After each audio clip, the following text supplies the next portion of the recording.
Yeah. Alright. Yeah, I know. That's my food from today. That's my food from today.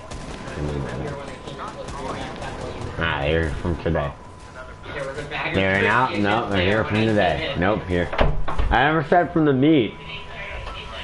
Exactly.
Yeah.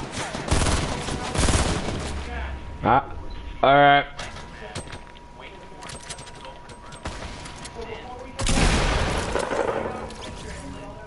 Yeah, Mom told me.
conversation or just filming a podcast and you let it go out. But good cigars generally be drawn in once every minute or so. They'll stay lit.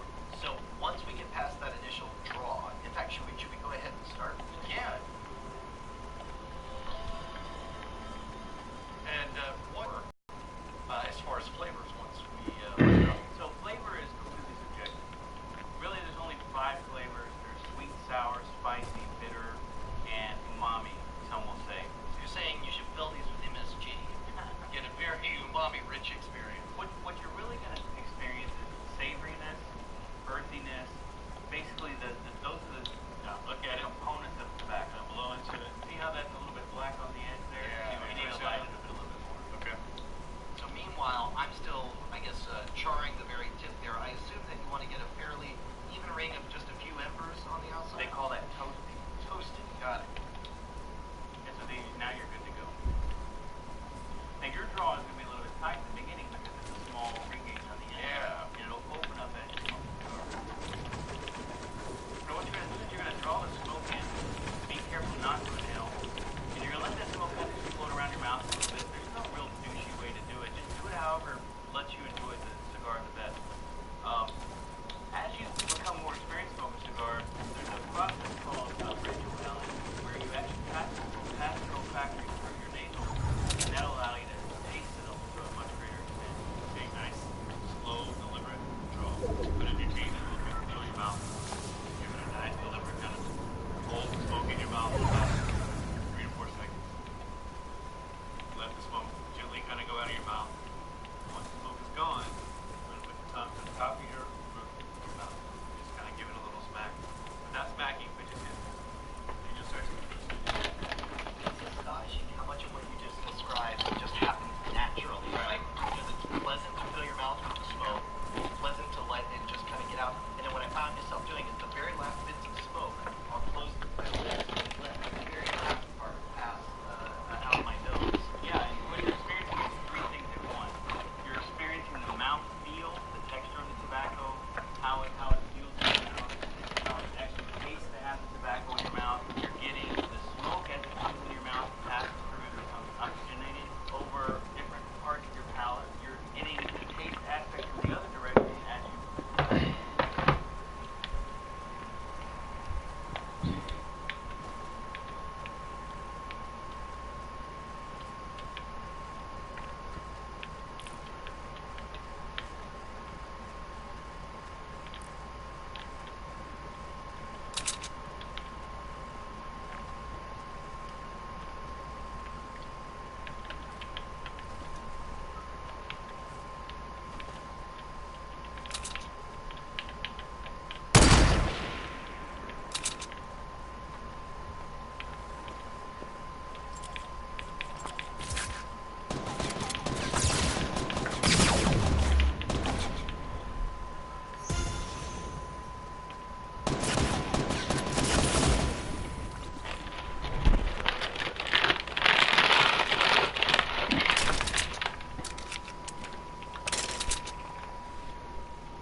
Yo, Hey. are you watching my live stream? Someone is, and I don't know who the fuck it is.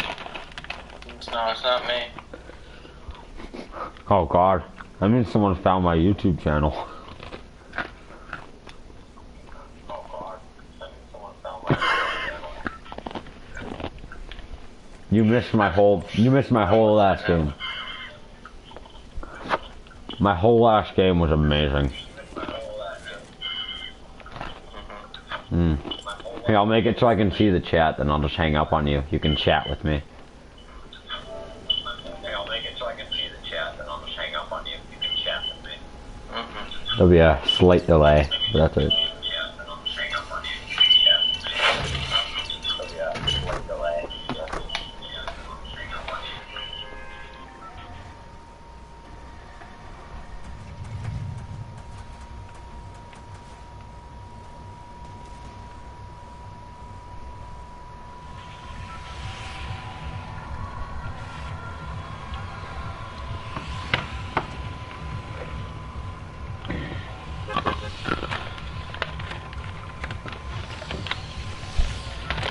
Your mom is gay.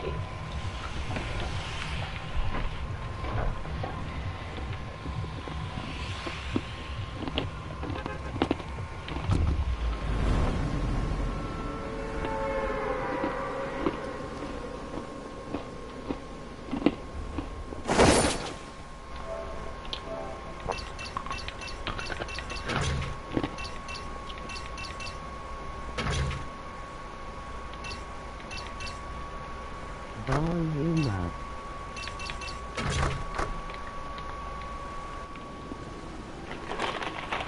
Call and comment something. I turned on text to speech, and we'll see if it's working.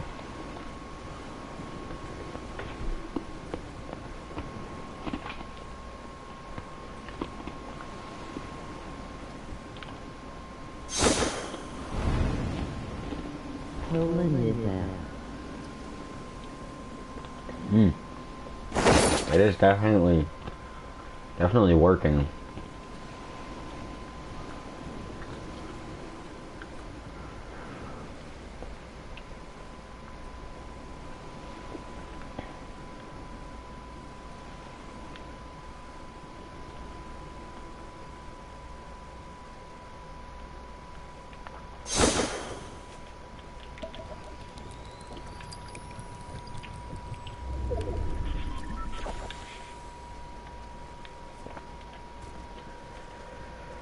Let's go.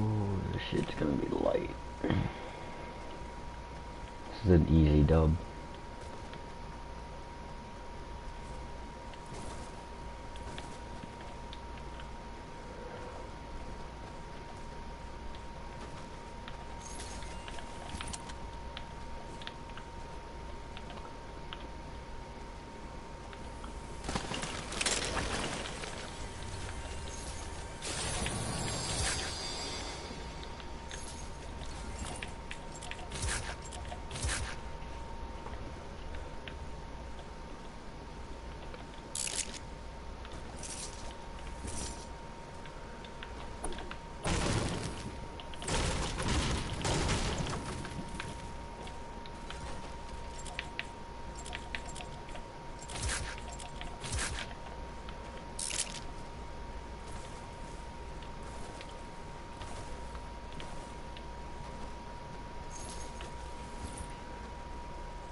Somebody once told me the world is gonna roll. Oh my God.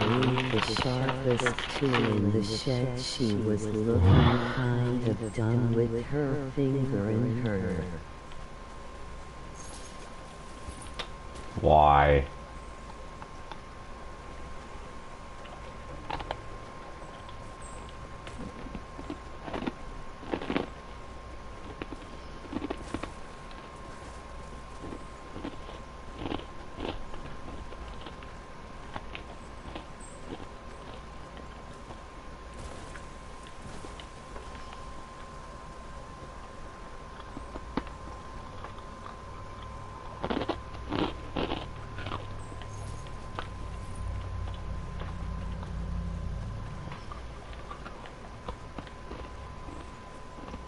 You're real lucky it has a 200 character limit.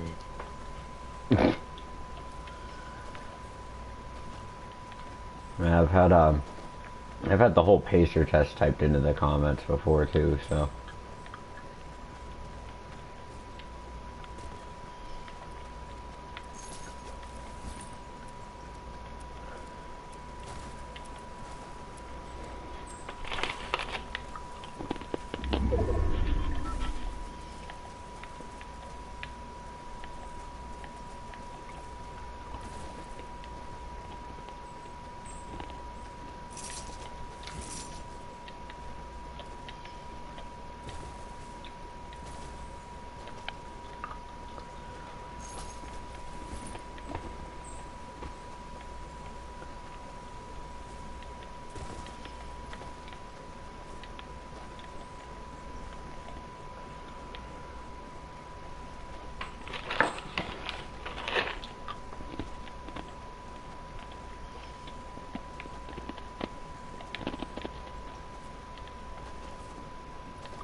What the fuck?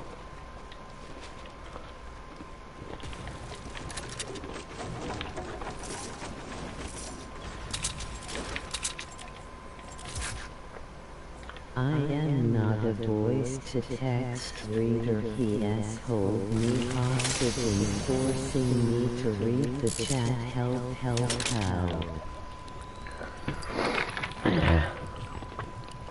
Yeah, I mean, when someone's voice sounds exactly like a robot, I mean, I had to take the opportunity to hold them hostage.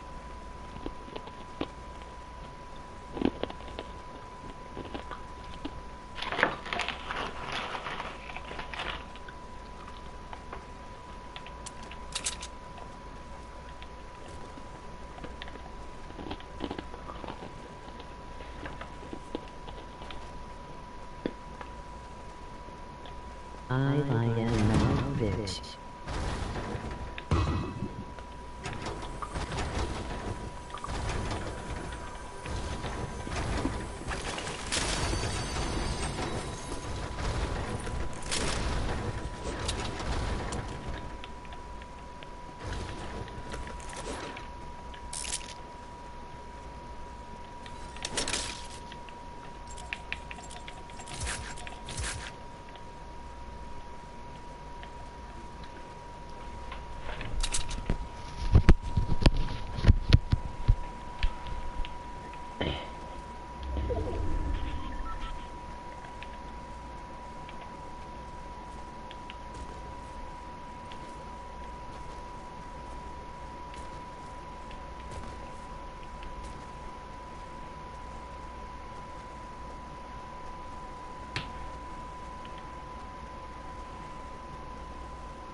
This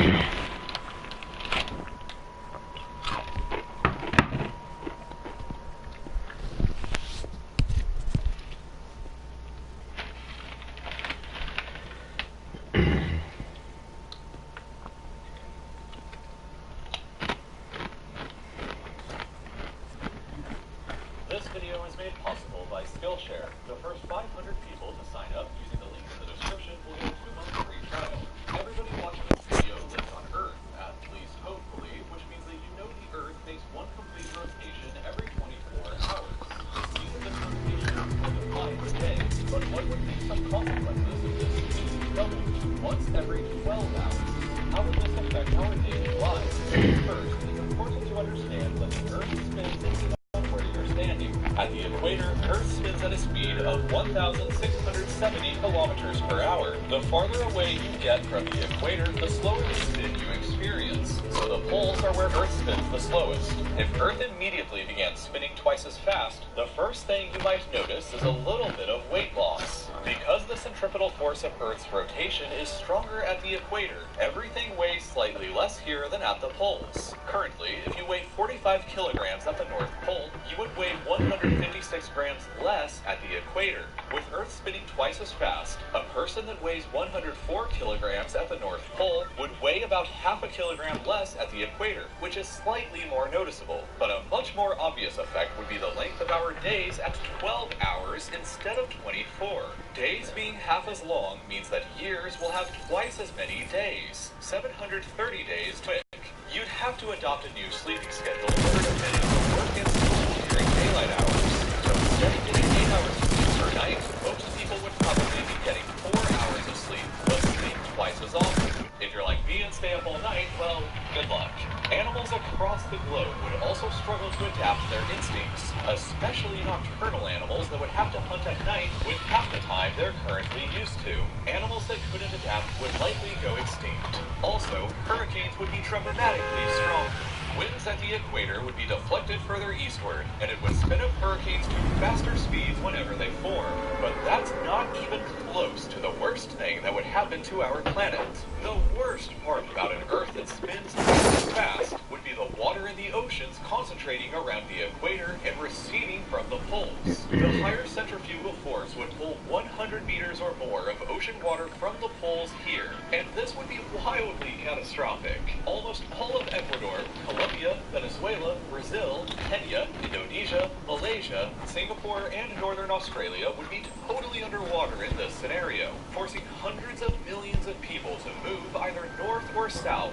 Only the highest peaks like the Andes in South America or Mount Kilimanjaro in Africa would remain above the rising waves, which would form new islands out of what used to be entire continents.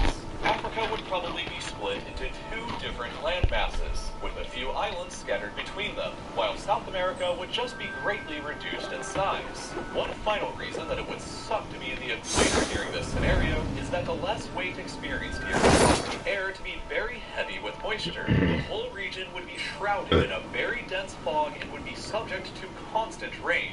Combine this with the super powerful new hurricanes, and the equator would be an extremely hazardous place. This means that the equator would be a significant geographical barrier between the northern hemisphere and what remains of the southern hemisphere. One final consequence would be at least a momentary loss of satellite-based technology like GPS. Geostationary satellites orbit the Earth at a speed that matches the planet's rotation, so that it can stay in place over the same spot on Earth's surface. If Earth's rotation speeds up, then these satellites won't be in the correct positions anymore, which means everything from GPS, TV broadcasting, as well as military and intelligence communications could be disrupted. The speed of Earth in reality is constantly fluctuating. 4.4 billion years ago, our planet spun at a rate of 4 hours per day, and during the time of the dinosaurs, it spun at 22 hours per day. Earth's rotation is actually slowing down every few million years because of the gravitational pull of our moon, and that slowing trend will continue on for billions of years to come. Earth's rotation probably won't be getting any faster in the future, unless we get hit by something enormous that we don't see yet. But then at that point, we'd have a bigger issue to worry about anyway. If you have an issue that you want to learn how to fix, like learning how to animate your own videos for YouTube, then you should check out the Mastering Illustrator class on Skillshare next. Almost 2 years ago, I created this channel and I literally had no idea what I was doing with animations. I didn't learn how to do any of this in school. I learned watching online tutorial videos instead, just like you may be trying to do now. No matter what you want to learn how to do, Skillshare is a site that concentrates all of these tutorial videos in an easy-to-find place with qualified teachers and a structured learning format that eases you into things. The course I'm recommending you check out now is taught by an actual design studio that has worked on artwork for Star Wars, Back to the Future, and South by Southwest. And the first 500 people to sign up to Skillshare with this link in the description will get a 2-month free trial to watch this course or any number of the other 17,000 classes in subjects that range from graphic design to video game development.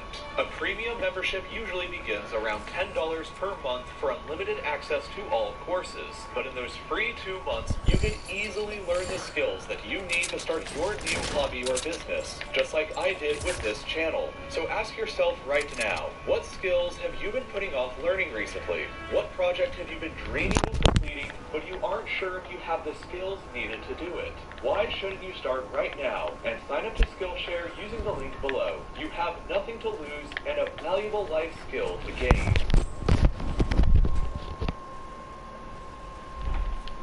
Let's teach these priests some manners. Good luck out there, Captain. I don't need luck. I have skill. I don't have my keys. As long as people misplace their keys, you can count on Geico saving folks money. 15 minutes could save you 15% or more. Okay, here we go. So Yugoslavia used to be a country that existed here in the Balkans that was made up of either 6 or 7 modern-day countries, depending on who you're asking. These 6 or 7 countries include Slovenia, Croatia, Bosnia and Herzegovina, Serbia, Montenegro, Macedonia, the former Yugoslav Republic of Macedonia, and Kosovo if you're asking these countries, and not Kosovo if you're asking these other countries. The territory that used to make up Yugoslavia is full of awkward details and conflicts, like the fact that to this day, 2.4% of the territory of Bosnia and Herzegovina is covered by landmines left over from the wars following Yugoslavia's collapse. But hypothetically speaking, what would a reunited Yugoslavia possibly look like if it came back into existence today? First off, Yugoslavia's population would be 21,412,000 people, the 8th most populous country in Europe ahead of Romania but behind Poland. This is down from Yugoslavia's population back in 1991, however, which was 23,230,000 people. Every country inside the former Yugoslavia today has negative population growth rates except for Macedonia, so this trend of a declining population isn't likely to stop anytime soon. There's also the question as to whether a modern Yugoslavia would join the European Union or not. Slovenia and Croatia both are currently EU member states, and the others currently aren't. This might explain part of why Slovenia and Croatia are also both wealthier on average today than the rest of the former Yugoslav states. And with the average citizen in a modern Yugoslavia making $18,526 per year, that actually means that citizens in Slovenia and Croatia would probably stand to lose on average in such a scenario, while citizens of Bosnia and Herzegovina, Serbia, Kosovo, Montenegro, and Macedonia would stand to gain on average. The total nominal GDP of a recreated Yugoslavia would stand at $191.045 billion US, making it the 53rd largest economy in the world ahead of Romania, but lagging behind both the Czech Republic and Greece. A modern Yugoslavia would be most comparable in area to the United Kingdom, but as mentioned previously, she would only have a third of the UK's population. This population would also be astoundingly diverse, which is ethnically speaking, 35% of the population would be Serbs, another 20% Croats, 11% Albanians, 9% Bosniaks, 8% Slovenes, 6% Macedonians, 1% Montenegrins, and 10% others. The linguistic variations of the country would also very closely mirror this ethnic diversity, and almost everybody's favorite part, the religious differences. 43% of modern Yugoslavia's population would be Orthodox Christian, while an with the remaining 8%